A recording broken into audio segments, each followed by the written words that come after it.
નમસ્કાર મિત્રો, ગુજરાતી GJ3 સ્વાગત છે। મંજુબેન આહિર અને મનસુખભાઈ રાઠોડ સાથે જોરદાર વાતચીત થઈ છે। આ કોલ રેકોર્ડિંગ દરેક વ્યક્તિએ સાંભળવું જોઈએ। મિત્રો, મંજુબેન આહિરે અંધશ્રદ્ધા વિશે મસ્ત વાત કહે। મિત્રો, મારી ચેનલમાં મિત્રો તમે નવા હોય તો મારી ચેનલને સબસ્ક્રાઇબ કરજો। વિડીયો ગમે તો એક લાઈક કરવાનું ભૂલતા નહીં। હાલો, તમારું નામ શું છે બેન? મંજુલાબેન આહિર। આહિર? હા, મંજુલાબેન આહિર, હા ગામ ધ્રંગ, તાલુકો ભુજ, કચ્છ। હા અને હું શાસ્ત્ર, હું ભગવાન અને શું કહેવાય જે ભુવા ને ભરોડા ને બધી માથે PhD કયો ને તમે એ બધું કરીને હવે તમને વાત કરું છું। આ ખાલી તમારી આંગળી પકડી અને ભગવાનનો સહારો લેવું કે પછી તમારી આંગળી પકડીને દુનિયાને બતાવું કે આ વસ્તુ આ છે, તમે આને માંડો આને ન માંડો। હું માનું છું ને એને તો આખી દુનિયાને માંડવા પડે। જે હું નથી માનતી ને તમે ન માંડો, કેમ કે મારા ઘરમાં જે તકલીફ થઈ છે તમારા ઘરમાં થશે। હું તો દુનિયાને દેખાડવા માટે તમારો ખાલી આંગળી પકડું છું। મોટા ભાઈ માનીને, બાપ માનીને ને એક આપણી સમાજનું નાગરિક માનીને। બરાબર, બોલો બોલો બેન। અને તમે યુટ્યુબમાં વિડીયો મૂકી આપજો। હું મારો પૂરો જે તે સમય જો હું મારે કાલે જન્મદિવસ હતો, મને કાલે 31 વર્ષ પૂરા થઈ અને 32 બેઠો છે। હું એટલી નાની ઉંમરની વ્યક્તિ છું, પણ મારો અનુભવ એવો છે કે મેં મારા જાતે ખુદે કરેલો છે, સમજી ગયા। હું કોઈના ઉપર આરોપ લગાવું તો મારો જાત ખુદનો અનુભવ હોય તો લગાવું, નકર હું કોઈના ઉપર આરોપ, બધા દુનિયામાં એક સરખા નથી હોતા, પણ દુનિયાને અનુભવીને આરોપ લગાવું છું। એમાં સારા પણ હોય અને ખરાબ પણ હોય। દુનિયાના બે હાથ છે, એમાં સવરો હાથ છે ને અવરો પણ છે, પણ હાથને કાપી નથી શકાતો।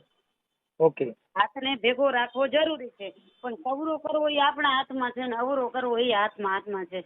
આપણે શું અંધશ્રદ્ધાનું શું હતું એ બોલો ને।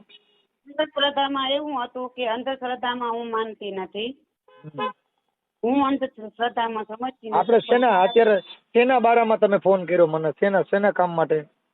મને ઈ પર્દાફાશ કરવા કે જે અંધશ્રદ્ધામાં માંડી અને ઘરમાં ખોટી રીતે હેરાન પરેશાન ને ખોટી બધું ધમકીઓમાં આપેલા, એ બધા થોડાક અંધશ્રદ્ધાથી વિરોધમાં થઈ અને ભગવાનનું કામ કે જે નીતિ ધર્મ અપનાવે અને માણસોને ખોટી લૂંટપાટ ન કરાવે એટલા માટે ફોન કર્યો। તો એ તમને હું કહી દઉં કે 8 વર્ષ થયા, એવો જે તે સમય પહેલા કોઈ આપણે ઓલા તાંત્રિક વિદ્યા કરતા હોય ને જે માણસો, જે તાંત્રિક વિદ્યા કરી અને માણસો દુષ્કર્મ કયો કે ખરાબ કર્મ કયો કે ખરાબ ઈરાદાથી માણસોને હેરાન પરેશાન કરતા હોય, એ બધા પાછી ભેળિયા ઓઢી લેતા હોય। બે વસ્તુ જયારે સાથ થાય ને ત્યારે તમારો રંગ આવે। ભાઈ બે વસ્તુ એ અત્યારે હું છું સાધારણ વ્યક્તિ છું, મારા કને કાંઈ નથી, હું તાંત્રિક વિદ્યા શીખી જાઉં એટલે મારા કને તંત્ર નો પ્રચાર આવે, હું થોડું ઘણું જાણી શકું, બરાબર, પછી હું મોગલ નું ભેળિયો ઓઢી શકું। મોગલ કે ઈઠળ કે પીઠળ કે ગમે હોય, તમે એક સંત શ્રી મેકરન દાદા એવા છે કે એના ભેળિયા નથી ને એનામાં કાંઈ મિસ્ટેક નથી। તમે આજે ધ્રંગ જઈને દર્શન કરીને હાલે આવો, ક્યાંય નથી ભોવા નથી, ભરાડા નથી, દોરા નથી, દાણા નથી, માણા, તમે દર્શન કરીને હાલ્યા જાવ બસ। તો ત્યાં કાંઈ પબ્લિક જ નથી। અને જ્યાં જ્યાં મોગલના ભેડિયા છે, જ્યાં જ્યાં પિત્તળના ભેડિયા છે, જ્યાં જ્યાં હજારો પબ્લિક છે, ઘણા તો માણસો શું કરવા જાય છે, આજે તો હું રિસર્ચ કરીને બોલું છું ભાઈ, કે 3 દિવસ પહેલા મેં એક વ્યક્તિને પૂછા કરી કે ચંપલ ક્યાં હારી મળે, તો એ કે કબરાવ જાવ, મોગલ ધામ 150 રૂપિયાની 2 મળે। તો 150 રૂપિયાની 2 ચંપલ લેવા જાય રહ્યા, કોઈ સુવાડી લેવા જાય રહ્યા, કોઈ પાવડા લેવા જાય રહ્યા, કોઈ સારો ડ્રેસ લેવા જાય રહ્યા, અને દુનિયાને એવો દેખાડે છે ઘણા વ્યક્તિ કે મોગલના પરચા છે। હું મોગલને માનું છું, એ મોગલ દીકરાએ આપતી નથી, નોકરીઓ નથી આપતી, એક્સિડન્ટ નથી કરતી અને કોઈને મારતી નથી, મોગલ છે એ મારે માનવો પડે। મોગલ હતી સમાજ, ગઢવી સમાજની દીકરી, ઈ છે ગઢવી સમાજ માંથી જ, ચારણ સમાજ માંથી ઘણી અવયોજોગ માયા બની ગયો, પણ એને કર્મથી બન્યું છે, કોઈ ભેડિયા ઓઢીને નથી બન્યું। અને એને હું પણ માનું છું, એની પૂજા કરવાની જરૂર નથી, એને પગે લાગવાની જરૂર નથી, એના એ જે કરી ચુક્યા છે નીતિ ધર્મ માટે હાલો ને તો આપણું બેડા પાર જ છે।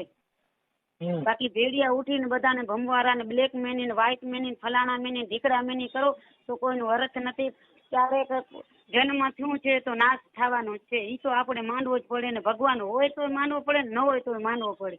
ઈ વસ્તુ હું બધી વસ્તુમાં માનવાની છું. હવે તમે મને શું સમૂદ આપો કે હું તમારી મદદ કરી શકું? મારે શું કરવાનું છે? હું તમને એટલે જ પૂછું છું બેન કે તમે મને શેના માટે, મારે શું કરવાનું છે?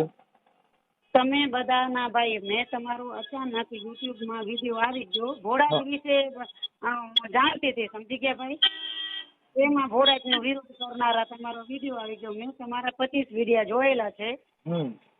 તમે એવા ઘણા વ્યક્તિઓને ન્યાય અપાવ્યા છે. તમે ઘણા વ્યક્તિઓને સંતોષપૂર્વક ન્યાય અપાવ્યા છે. મારો તમે શું રસ્તો કાઢી શકો કાંઈ?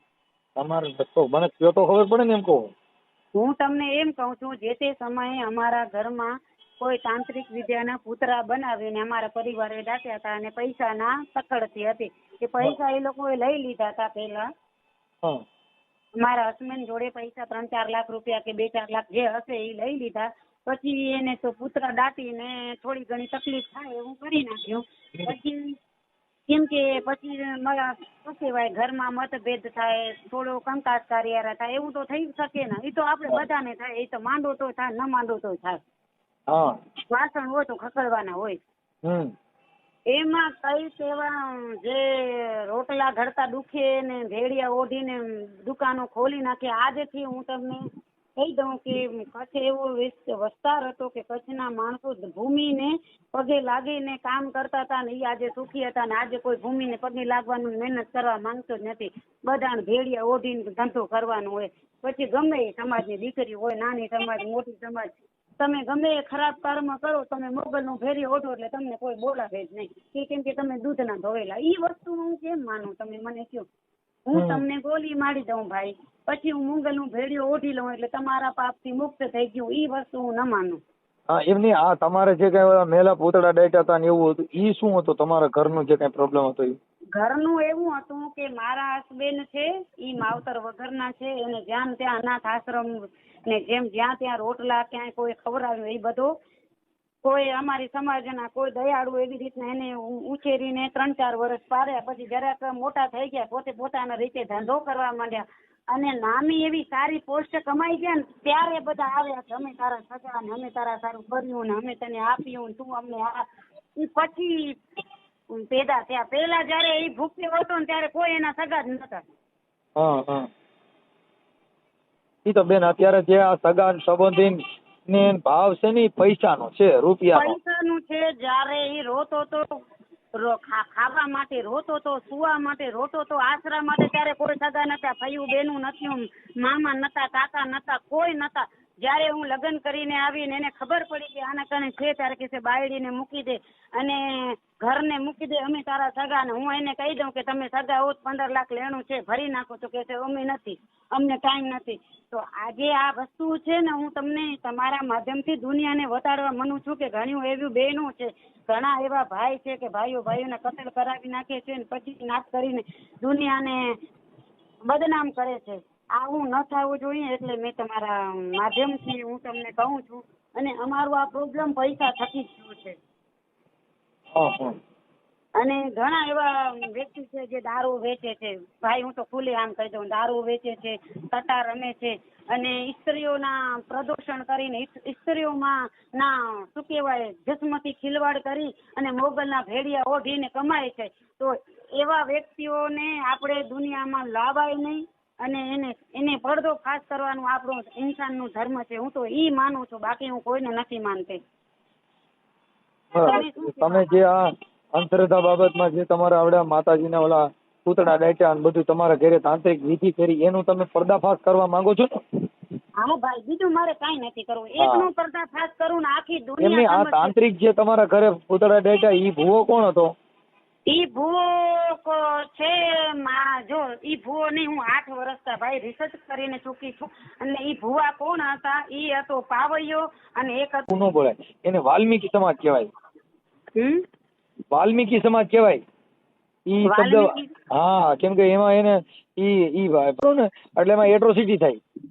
હા, ઈ વાત સાચી વાત છે. જો ઈ વાલ્મીકી સમાજ એટલે કોણ કહેવાય? વાલ્મીકી સમાજ આ જે તમે ભંગી કીધું ને, એને તમે પેલા વાલ્મીકી સમાજ, દેવી પૂજક સમાજ છે ને, દેવી પૂજક.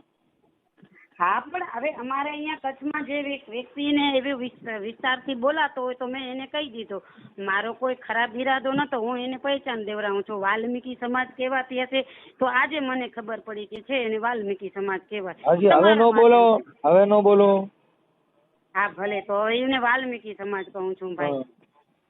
અને જે આને તો સ્ત્રી અને આને તો મને ઈ ખબર છે કે જે સ્ત્રી અને અધનરેશ્વર કહેવાય. સારું, હવે આપણે ભુવાનું કયો ને, ભુવાનું શું, કોણ હતું ભુવાનું, ઈ કોણે તાંત્રિક કર્યું હતું? ઈ મારા ઈ પોતાના આ પાવૈયા તમે જે કીધો કે કિન્નર, એને કિન્નર કહેવાય. શું કહેવાય એને? કિન્નરે કહેવાય, નરેશ્વરે કહેવાય, એને એ કહેવાય. પણ માફ કરજો, મને ખબર નથી કે ભંગિયાને આવી રીતના કહેવાતું. મને માફ કરો, હું હવે દેવી પૂજક છે, તમે જે કહો છો એ કહીશ. જે કહેવાતું હોય આપણે કહેવો જ પડે, આપણે ખ્યાલ ન હોય. નહીં, જો મારી સાંભળો, આજે તમે કેમ કીધું કે અમે આહિર છીએ, હા, એમ બધી સમાજને સન્માન આપવાનું. શું કરવાનું? આપવું જ પડે ભાઈ.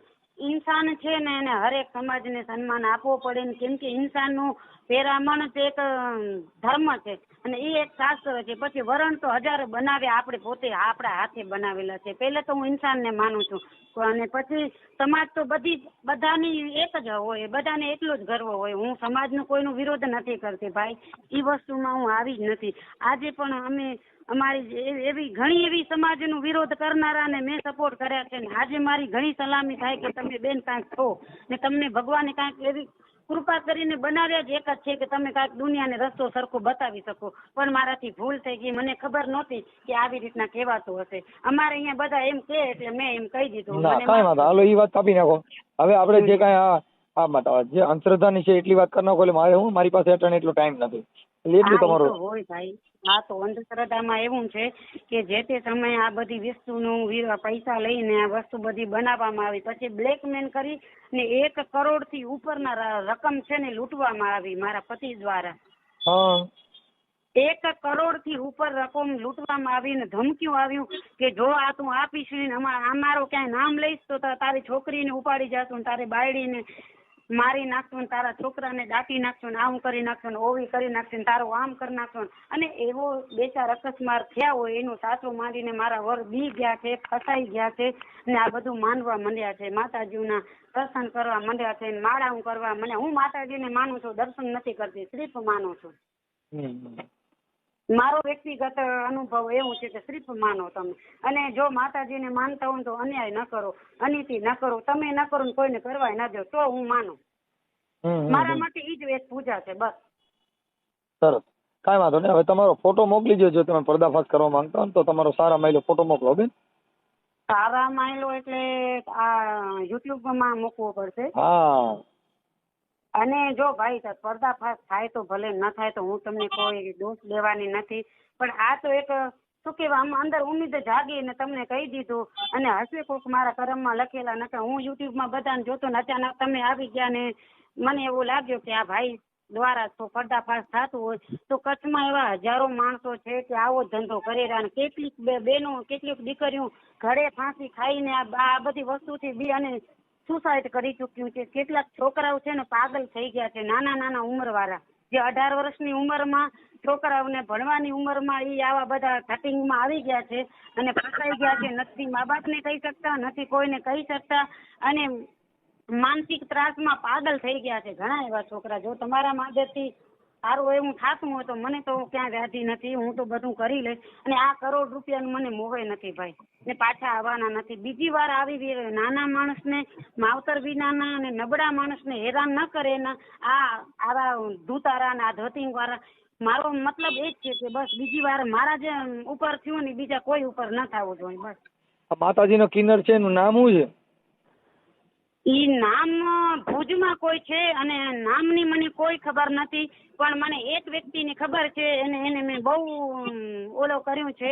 એ જાલપા માના વ્યક્તિ છે ને એ બધું કરાવે છે. જાલપાનમાં કયા ગામના? એ હનુમાન મંદિર. એનું બેનનું નામ અમૃતબેન છે.